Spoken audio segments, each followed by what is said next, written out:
ini. Dari Senin saya sudah mengajak kita bersama-sama sampai dengan hari ini. Kita terus belajar dari tema worry or worship. Ya, ketakutan, kekhawatiran, atau menyembah. Kalau dalam bahasa Inggrisnya kan worship, ya. Kekhawatiran, worry. Jadi yang mana nih yang kita pilih? Saudara akan memilih kehidupan ini untuk khawatir atau untuk menyembah. Mari saya ajak kita melihat firman Tuhan hari ini yang akan menuntun kita bersama-sama.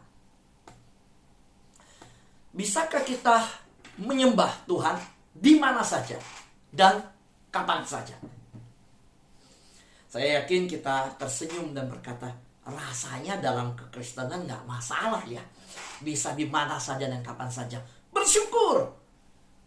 Ini anugerah Tuhan untuk kita. Ketika Yesus berkata kepada perempuan Samaria bahwa akan datang waktunya nanti, bahwa orang tidak lagi menyembah di gunung Gerizim, tidak akan lagi menyembah di gunung yang lain, tetapi akan naik ke gunung kudusnya Tuhan. Orang akan datang ke hadirat Tuhan, bahwa Allah itu roh dan Allah itu kebenaran.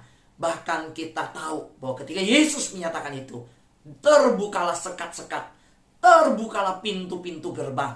Kita bisa masuk ke hadirat Tuhan kapan saja, di mana saja. Karena Allah itu roh, sembahlah Dia dalam roh dan kebenaran.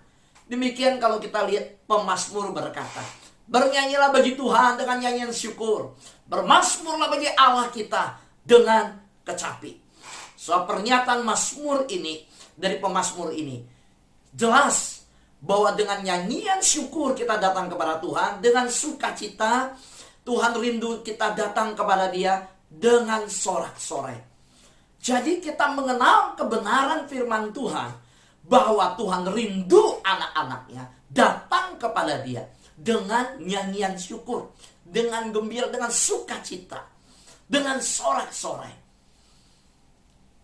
Inilah kebenarannya, bahwa orang-orang percaya diundang oleh Tuhan, tangan Tuhan terbuka dan berkata, mari kepadaku. Dengan sukacita, dengan sorak-sorai, dengan nyanyian.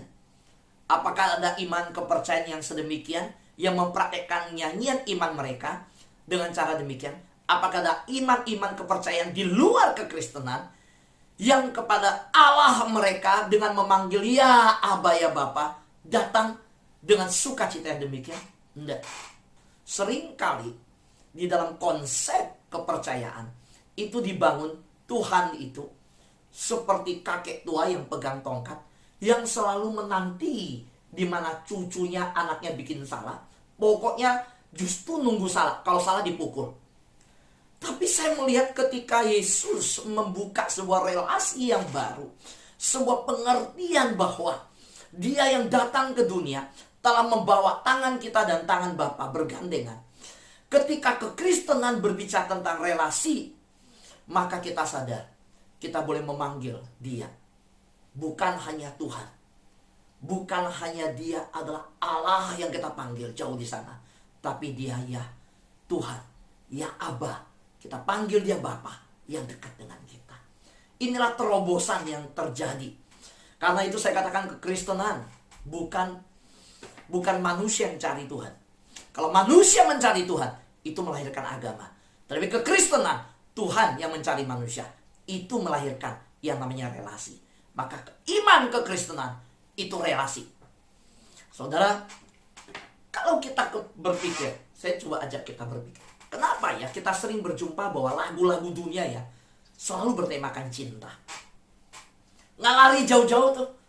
10 lagu, jarang lagu yang balada, ya lagu yang bertemakan sosial politik, enggak, atau yang lain. Tapi hampir semuanya diwarnai dengan cinta. Ya, saya mau lihat wajah yang nggak tahu lagu cinta. Ada nggak sih yang di sini yang nggak tahu lagu cinta? Yang pernah dengar masuk telinganya bahwa saya tahu sih paling nggak satu lagu cinta. Ya, coba lambaikan tangan. Malu-malu berarti kan? Malu-malu ya. Oke, saya balik tanya deh, ya kalau yang di YouTube ya juga dengar ya. Yang tidak pernah tahu lagu cinta, coba angkat tangan. Oh, Oh enggak, berarti aku tahu kan. Ya, saudara, kita tahu semua. Nah, dan ketika saya pikirkan ini, oh, kenapa sih? Karena yaitu musik itu berasal dari hati. Musik itu dari hati, ya. Orang itu ya pasti ada, tahulah emosi di dalamnya, perasaan kasih yang ada, ya. Dan musik atau lagu sesuatu yang keluar dari jiwa dan emosi saudara. Jadi bukan intelektual saja. Waktu Pastor George mengajak kita memuji, menyembah Tuhan, saudara, kita nggak hanya memuji dengan akal budi. Waktu hari-hari ketika kita worship naik bersama-sama, yang dipimpin dari Amerika maupun Kanada, kita menyembah memuji Tuhan, hati kita begitu tersentuh. Ada banyak yang setelah penyembahan pujian WhatsApp ke saya, waduh, menangis di hadirat Tuhan, menyembah di hadirat Tuhan, begitu luar biasa. Kenapa? Karena pujian lagu itu lahir dari hati, bukan hanya intelektual saja. Amin. Nah, kalau kita melihat demikian, saya makanya ngajak kita, yuk jangan tinggalkan worship night. Soalnya ketika saya berdoa, apa yang Tuhan inginkan dari sahabat doa? Saya bilang, Tuhan, di hadirat Tuhan saya berdoa. Sudah hampir 1 tahun ini sahabat doa. Kita setiap pagi berkumpul 150 orang, 160 orang, 170 orang lebih. Tuhan, apa yang harus dilakukan? Dan Tuhan ingatkan, DNA ya di dalam setiap anak Tuhan. Kalau saudara lihat firman Tuhan, saudara, Daud memuji Tuhan, menyembah Tuhan. Saudara, di dalam sejarah gereja, bapak-bapak gereja memuji menyembah Tuhan. Kekristenan itu, saudara, kita tahu diisi dengan begitu rupa ungkapan hati yang mencintai Tuhan, yang akhirnya melahirkan puji-pujian, lagu-lagu. Nah, waktu Tuhan taruhkan di hati saya, ayo ajak sahabat doa. Setiap malam, siapkan waktu jam 7. Hanya 30 menit, masuk hadirat Tuhan. Sembah Tuhan, sebelum menutup hari itu. Wah, saya ingat, ada teman-teman di Amerika, ada teman-teman di sana, yang Tuhan pakai dalam pujian penyembahan. Saudara, saya rindu mengajak mereka pada waktu mereka jam 5 pagi, kita jam 7 malam. Mereka juga saat teduh. Langsung kita diajak menyembah, masuk hadirat Tuhan bersama-sama. Saudara, kalau kita renung lebih dalam, oke, lagu dunia, lagu cinta kita tahu. Dunia itu banyak lagu cinta. Ya. Tapi tahukah saudara, bahwa lagu pujian tentang Yesus Kristus jauh lebih banyak daripada lagu cinta di dunia. Kenapa sih? Mungkin kita bertanya. Ya karena kekristenan adalah nyanyian iman. Haleluya. Saudara, kekristenan nyanyian iman. Saudara dan saya ketika memuji Tuhan, ya, kita menyatakan menyatakan iman kita di hadapan Tuhan. Ingat, waktu kita berkata, terima kasih Tuhan untuk kasih setiamu yang ku alami dalam hidupku. Terima kasih Yesus untuk kebaikanmu. Pertanyaan saya, bisa tidak lagu ini, pujian ini kita nyanyikan di saat kita sedang bergumul, sedang berdoa untuk Tuhan menolong kita di dalam perpanjangan kontrak rumah kita, sedang berdoa untuk anak kita yang sakit, sedang berdoa untuk pekerjaan yang dicari oleh suami kita. Lalu kita berkata, terima kasih Tuhan untuk kasih setiamu. Bisa gak nyanyikan pujian ini? Atau mau tunggu suami dapat pekerjaan baru naikkan pujian ini? Atau mau tunggu anak sembuh baru nyanyikan pujian ini? Atau mau tunggu kita udah pindah rumah baru nyanyikan pujian ini? Atau kita bisa nyanyikan lagu pujian ini sebelum doa dijawab? Bisa gak? Yang bilang bisa, katakan amin untuk yang di YouTube. Ketika kata amin, yang di Zoom lambaikan tangan. Bisa gak? Bisa gak? Masih? Bisa.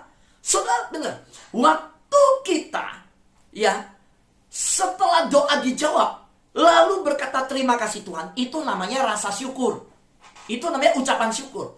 Tetapi sebelum doa kita dijawab oleh Tuhan, kita menaikkan nyanyian iman kita. Terima kasih Tuhan untuk kasih setiamu. Itu namanya apa? Namanya tindakan iman.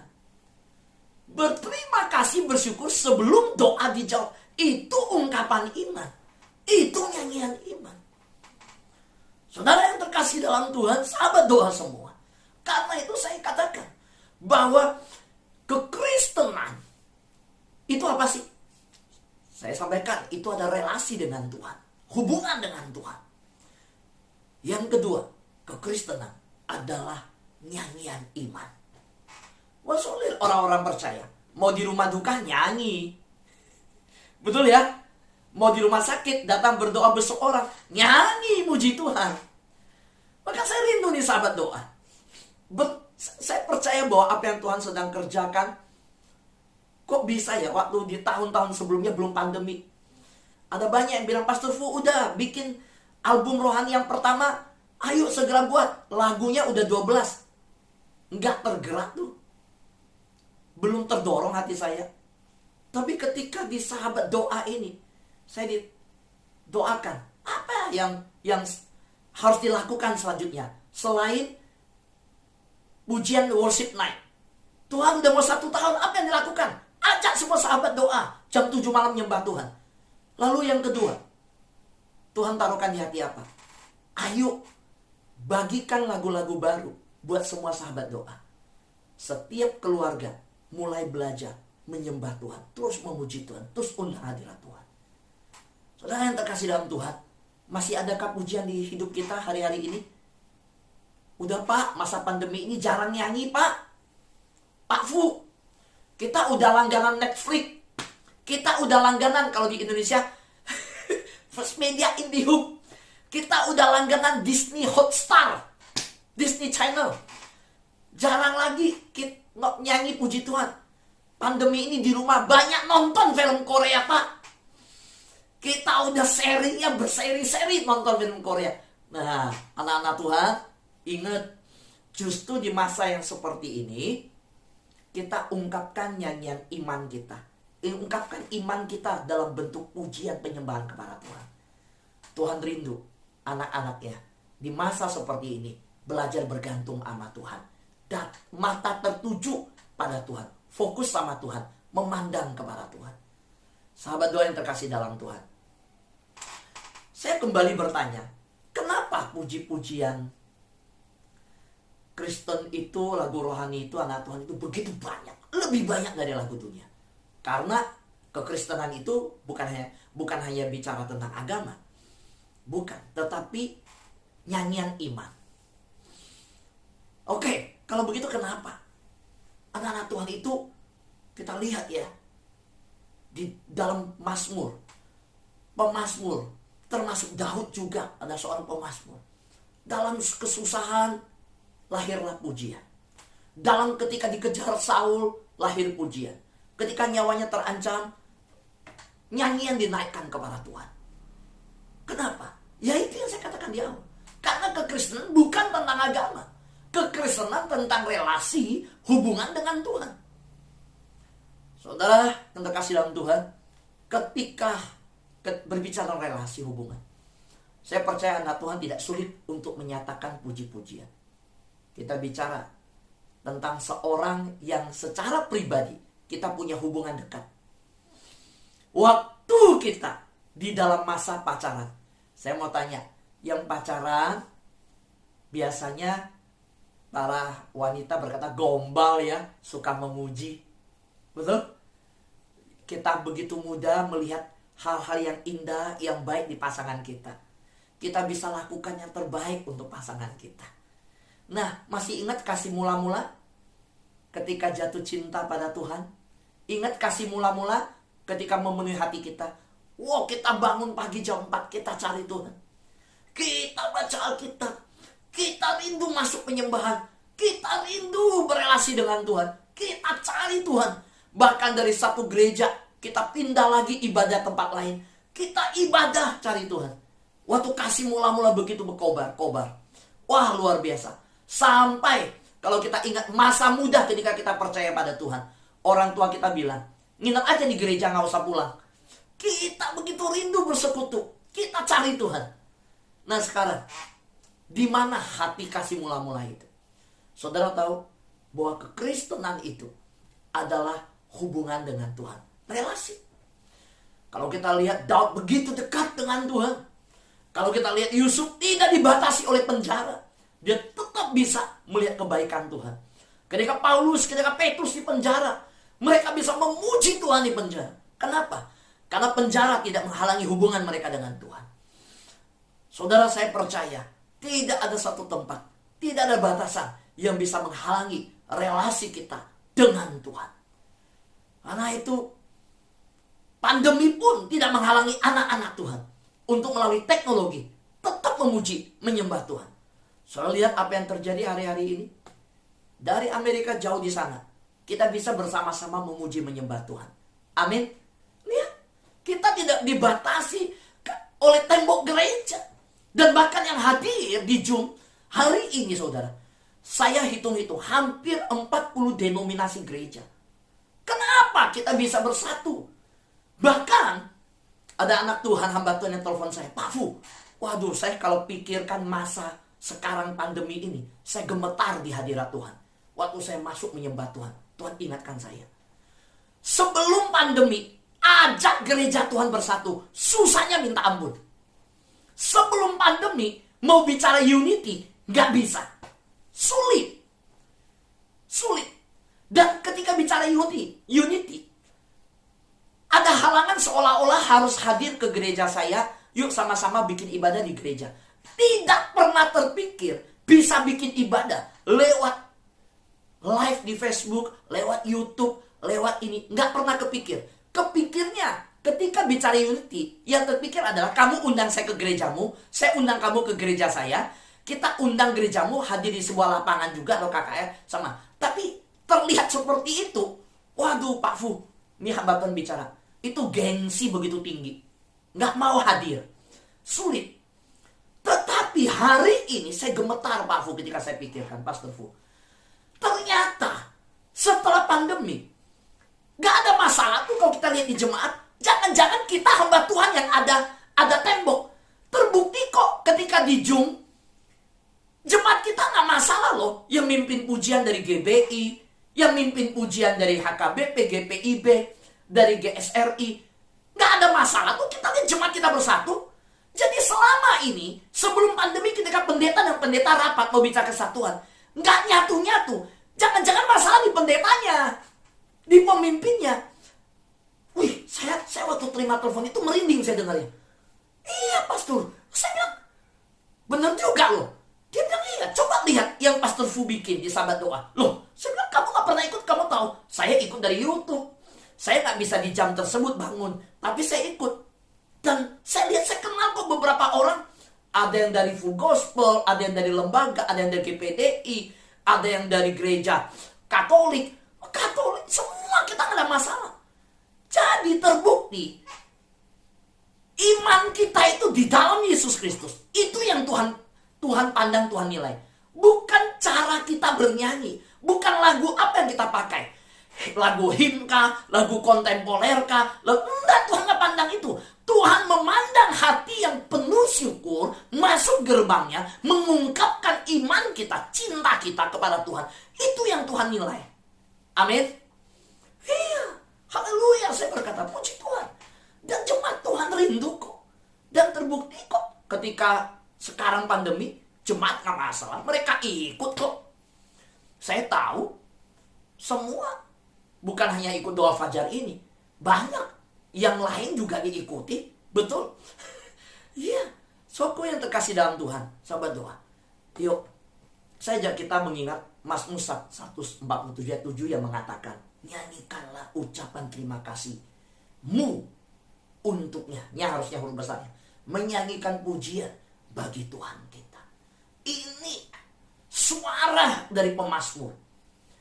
Inilah ungkapan yang dari zaman pemazmur menembus ke generasi kita, ke zaman kita hari ini.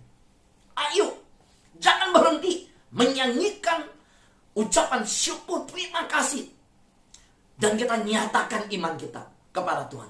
Bukan hanya saat doa dijawab, tapi saat ketika kita di hadapan Tuhan.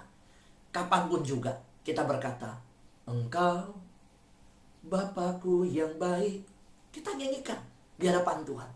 Saudara, saat saudara bernyanyi dan memuji Tuhan, ini saya penting. Saya ingin ajak kita, kenapa dan worship night. Yuk jangan lupa kita kembali ke penyembahan. Ya, ketika saya bicara penyembahan, ya, karena kekesalan relasi itu mewakili semua ya. Berarti lagu, pujian, penyembahan itu bukan bicara musik. Musik itu hanya alat, itu hanya salah satu instrumen untuk kita bersama sebagai penunjang. Tetapi penyembahan tanpa musik pun kita bisa. Jadi ketika saya bilang bernyanyi, memuji, menyembah, saudara, mengapa ini saya katakan penting hari ini saya mau ajarkan untuk kita semua dalam tuntunan Tuhan untuk kita. Karena saudara, ketika saudara bernyanyi memuji Tuhan, menyembah Tuhan, saudara menyadari akan kasih dan kehadiran Tuhan dalam hidup saudara. Benar gak saudara? Ayo, waktu saudara bernyanyi memuji Tuhan, saudara rasakan apa? Tiba-tiba teringat kasih kan Tuhan, teringat kehadiran Tuhan. Betul? Masuk hadirat-Mu Tuhan. Lagi cuci piring, lagi nyetir dengan korban puji. Tiba-tiba kita merasakan, walaupun di tengah perjalanan macet, kita ada sesuatu dimensi yang berbeda. Kita merasa di sesuatu tempat yang begitu luar biasa. Amin saudara? Iya. Waktu kita memuji Tuhan, kita dibawa pikiran hati kita menyadari kasih Tuhan. Nyatakanlah lagi seperti dahulu perbuatan-Mu yang ajaib, sehingga dunia tahu. Ketika kita mengalami pergumulan sedang berjalan ke rumah sakit, ketika di rumah sakit kita ingat anak kita yang sedang sakit, kita pergi untuk melihat kondisinya. Lalu kita menaikkan kalimat ini, nyatakanlah lagi seperti dahulu perbuatan Tuhan yang ajaib. Kita ingat di masa lalu Tuhan pernah tolong kita. Waktu dulu anak kita pernah operasi. Hari ini anggota keluarga kita yang di rumah sakit. Kita percaya perbuatan Tuhan yang ajaib tetap akan terjadi. Amin saudara. Itulah mengapa kita bernyanyi. Mengapa pemazmur berkata pujilah Tuhan. Karena waktu kita bernyanyi, memuji, menyembah Tuhan, kita menyadari kehadiran Tuhan. Dan kita menyadari kasih Tuhan. Itu yang terjadi. Sahabat doa yang terkasih dalam Tuhan, mari, saya mau tanya, bisa gak sih saudara menyembah Tuhan di luar tembok gereja? Jelas jawabannya. Hari ini sudah kita buktikan. Nanti malam jam 7 kita buktikan. Nggak ada, nggak perlu hadir ke gereja tuh. Kita bisa melalui Zoom nyembah sama-sama. Dan nggak perlu seluruh alat musik lengkap, satu gitar atau satu yang pegang keyboard, jalan pujian penyembahan. Jadi saudara, kita bisa menyembah Tuhan. Gak ada alasan tidak bisa menyembah Tuhan. Soal semalam selesai kita pujian penyembahan, rekaman pujian, langsung sudah ada rekamannya. Langsung saya sebar.